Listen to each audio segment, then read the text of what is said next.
حدیث کا مفہوم ہے کہ سورہ ملک جو ہے 29ویں پارے کی پہلی سورت، سورہ ملک تبارک الذی کی پہلی سورت ایسی سورت ہے کہ جو اسے روزانہ رات کو پڑھتا ہے اس کے لیے اللہ سے جھگڑتی ہے، حتیٰ کہ اسے جنت میں پہنچا دیتی ہے۔ ایسی کوئی وفاؤں والی سورت دیکھی؟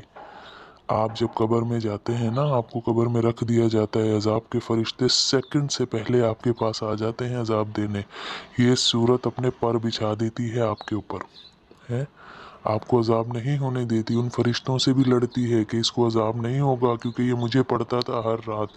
سورت ہے یہ جو لڑ رہی ہے ہمارے لیے، حجت قائم کر رہی ہے۔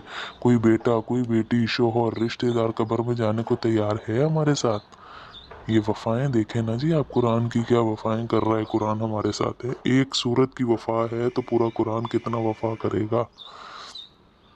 تو وہ فرشتے کہتے ہم نہیں جانتے، ہمیں تو اللہ نے حکم کیا تو ہم اسے عذاب دیں گے، پوچھیں گے، اس سے سوال کریں گے، تو وہ پھر کہتے ہیں جاؤ اللہ سے پوچھ کر آؤ۔ وہ سورت بھاگتی ہے اللہ کے پاس اور جھگڑا کرتی ہے، یا اللہ یا تو میرے پڑھنے والے کی بخشش کر دے یا پھر مجھے اپنے قرآن سے ہی نکال دے۔ اللہ اکبر!